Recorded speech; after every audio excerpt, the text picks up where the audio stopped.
У нас немного людей из Якутии вообще, вот в нашей области, в репродуктологии. Помогать женщинам, которые лишены возможности естественным образом забеременеть, это, конечно, благороднейшее дело, великое дело она делает. Люба – это профессионал, достаточно с большой буквы, который прислушивается.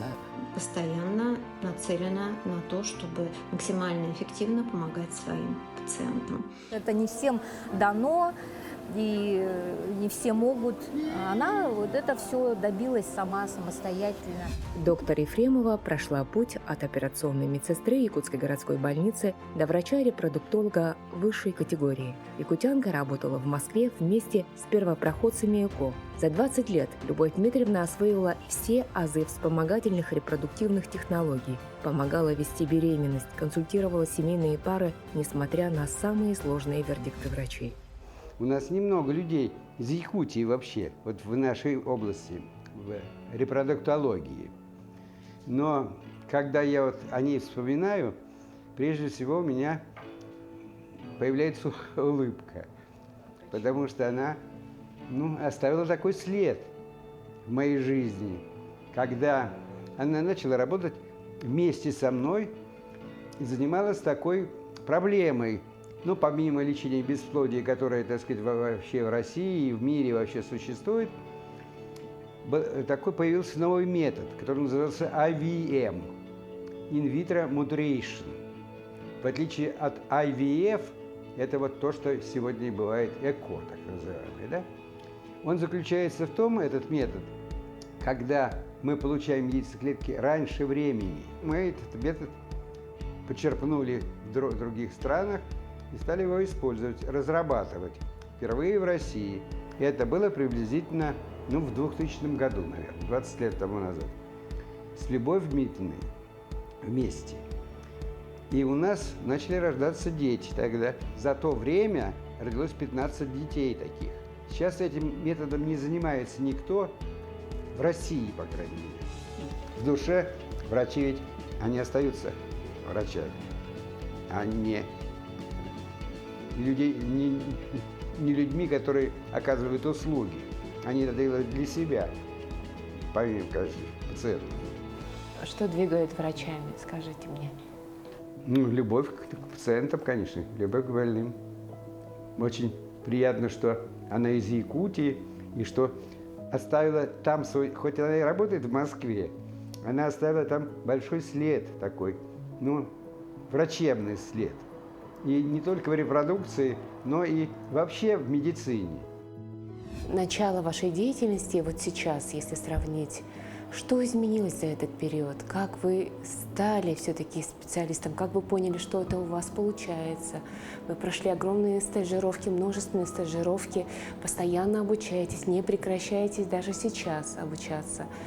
Вот если проанализировать этот путь. Судьба врача такая. Потому что медицина, особенно репродуктология, это бурно развивающиеся такие специальности. Очень много научных исследований, научных работ. И чтобы все знать, нужно за этим следить, постоянно мониторить, постоянно учиться, постоянно слушать мировые достижения, стараться идти в ногу с этим. Использовать достижения в своей практике. Это непрестанная учеба, непрестанное обучение, фактически постоянно. ЭКО стало доступнее. То есть методика стала стандартной, она усовершенствовалась. Если раньше мы с тем же Валерием Стеславовичем все это методом тыка сами как-то смотрели, вот так сделаем, получается, не получается. Нет, не получается, надо по-другому сделать. Сейчас совершенно все по-другому. Разработаны коммерческие уже наборы, протоколы, среды, оборудование, расходный материал. То есть все уже в таком, на хорошем промышленном уровне делается. И поэтому, если ты получил это оборудование, все, научился работать, тебя всегда ждет успех. И, конечно, ЭКО стало доступнее еще и потому, что появились программы, которые оплачиваются по обязательному медицинскому страхованию. Я считаю, это великое дело, потому что лечение, оно достаточно дорогостоящее. Программы ОМС, они, конечно, очень помогли нашим пациентам, потому что те, для кого это было раньше недоступно чисто финансово, получили такую возможность. И на самом деле наша страна, вот в последнем нашем отчете европейском, мы входим в Европейский регистр единый, мы находимся на 2-м месте по количеству протоколов ЭКО и с достаточно хорошей результативностью, эффективностью лечения. Первая женщина, которая у нас родила вот после этого применения этого метода IVM, были англичане, которые не могли сами забеременеть, родить там и так далее. Им противопоказано было вообще это все по состоянию здоровья. Но, тем не менее, вот этот метод был впервые. Они родили, кстати, двойню. Мальчика и девочку.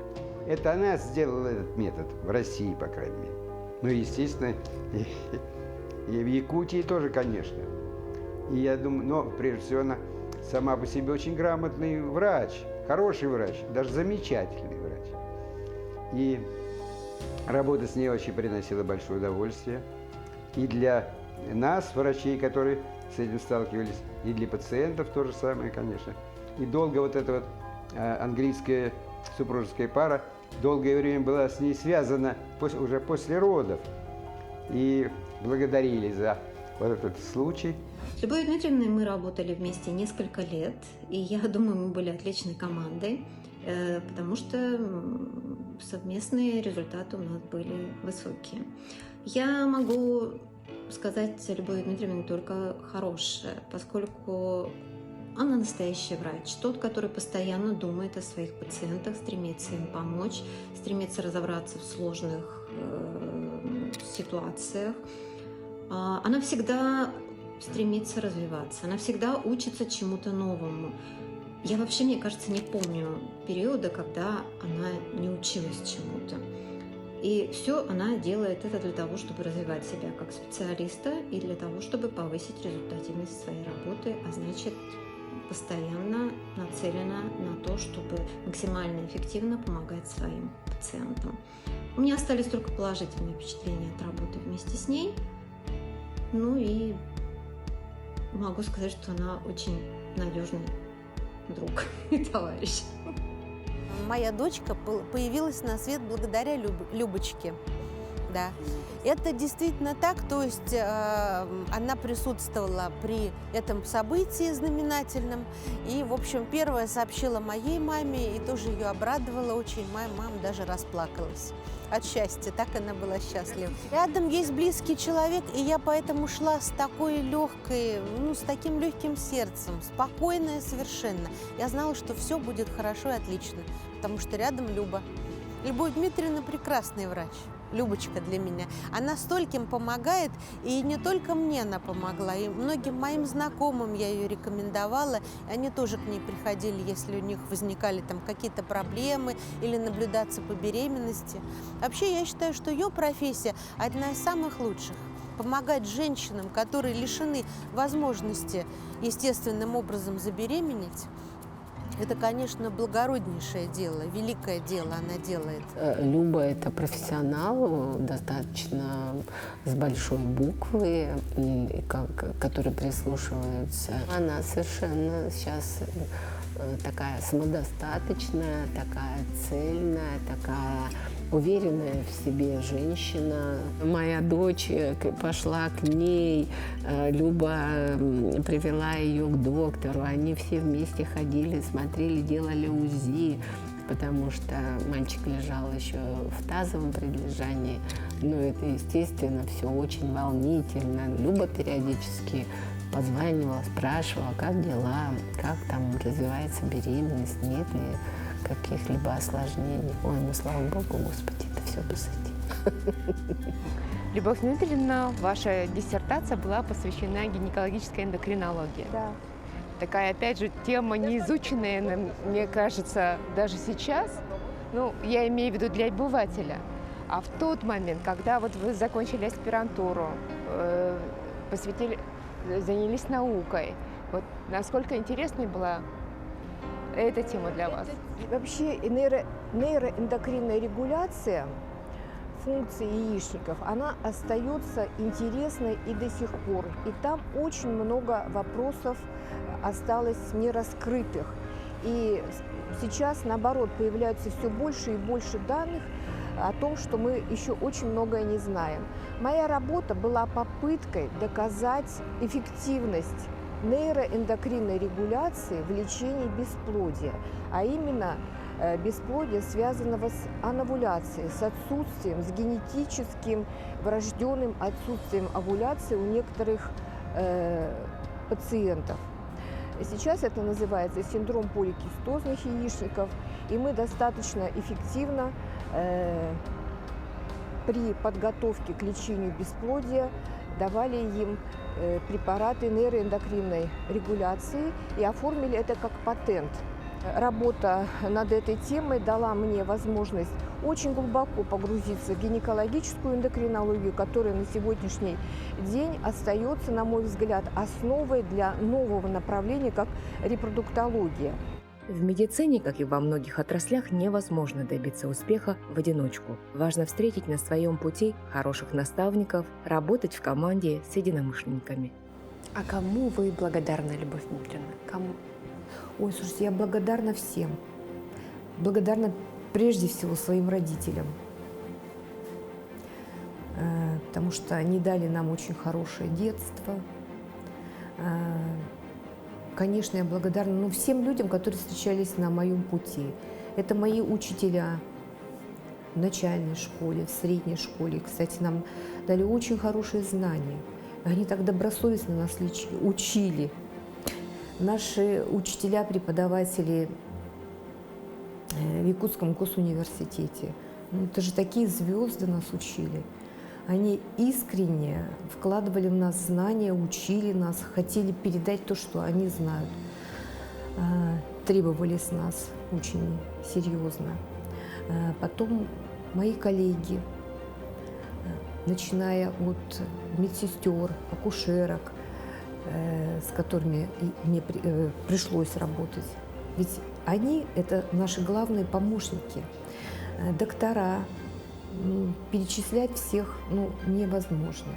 Но я их всех помню, очень уважаю, очень люблю. Со многими мы до сих пор общаемся, конечно.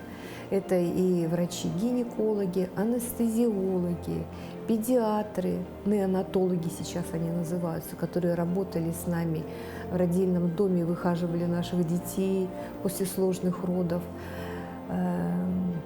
Мои учителя, научные руководители, мои коллеги, с кем я работала уже в Москве, репродуктологи, руководители мои, тот же самый Валерий Мстиславович.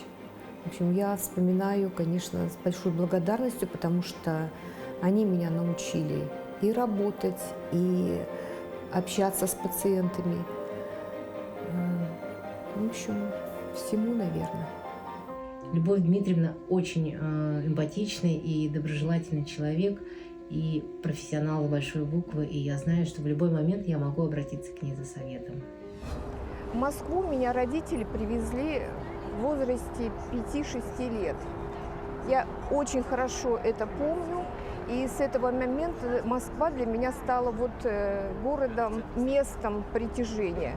Мне понравился здесь ритм жизни, запах Москвы, улицы, красивые здания. Меня всегда с этого момента тянуло именно в Москву, больше ни в какой другой город. Еще любимое место мое в Москве связано с детством, потому что мы в детстве там были очень часто, жили. Это центр Москвы, это Зоологическая улица рядом с Филатовской больницей. Все-таки больница, да? Все-таки больница. Все-таки больница. Но почему больница? Потому что, скажем так, моя тетушка, близкая подруга моего деда. с которым они вместе учились в медицинском институте еще до войны. Он уехал по распределению, вернулся работать в Якутию, а она работала врачом в Филатовской детской больнице, и недалеко оттуда она жила. Она всегда очень хорошо к нему, тепло относилась. Но как-то вот эта судьба, она их разделила. Вот, и она иногда говорила, что, наверное, я бы вышла за него замуж. Ну, Даже так? Даже так, да. Но у нее на руках была престарелая мама. Ехать в Якутию было ей, не решилась она на такое, но нас всегда принимала и как родных людей. Любочка любит открывать что-то новое, что-то неизведанное, что-то интересное. Я знаю, что у нее всегда очень много планов, идей, громадье. И она всегда инициатор каких-то мероприятий, чтобы все, что она запланировала, сбывалось, осуществлялось. Потому что мы дружим, часто Люба предлагает что-то, какую-то идею, какую-то поездку, какое-то мероприятие. И мы всегда с удовольствием ее поддерживаем. И поэтому она все успевает и готовить любит, обожает. Мастер-классы готова вести кулинарные. И племянником своим занимается, обожаемым Димочкой. И на все как-то и любит ездить, путешествия, поездки. На все хватает время, не знаю, наверное, какой-то талант особый. Любовь Дмитриевне я желаю здоровья, в первую очередь, да, благополучия всей семьи Ефремовых, которые сейчас живут в Москве, в Санкт-Петербурге. Мы шлем большой привет от имени нашей семьи и всего хорошего. Любочка, Любаша, я хочу пожелать тебе счастья, самое главное счастье, счастье и счастье со всех сторон, чтобы у тебя был успех, чтобы ты достигла тех вершин, которых желаешь, но чтобы не пропадало желание достигать еще следующую вершину. Так что роста тебе, хорошего настроения, радости, чтобы родные и близкие тебя любили и радовали. Моя старшая сестра Люба всегда хотела быть как мама врачом. От отца она взяла пунктуальность, ответственность. В детстве с нами играла в больницу, одевала белый халат, брала записи и делала нам диагноз, перевязывала раны, записывала жалобы. Поэтому всегда знали, что она будет врачом. Конечно, мы гордимся, это безусловно, потому что то, чего она достигла, да, то есть это очень дорогого стоит, потому что это не всем дано и не все могут. Она это все добилась сама, самостоятельно, своими силами, своим умом, знаниями. Конечно, мы гордимся. Любовь Дмитриевна, наша передача называется «Твои люди Якутия». Я не могу задать вопрос, а вы скучаете по родине, по малой родине, по Якутии? Это место, где я родилась, это моя родина, это Якутия, это село Амга, село Сугача, где прошло мое беззаботное детство. Я очень скучаю именно по этим временам, по этим местам, когда бабушка на завтрак нам подавала, уже готовила, успевала приготовить взбитые сливки, сбегала в лес, набрала земляники, испекла хлеб вкусный. Это самые такие моменты, очень теплые, очень... Они прямо родом из детства. По этим временам я очень скучаю. И для меня родина – это, конечно, Якутия. Туяра Константинова, Виктор Олесов, Григорий Николаев, Лия Яковлева, Руслан Павлов, Аяна Сергеева, Алдан, Амга, Якутск, Москва.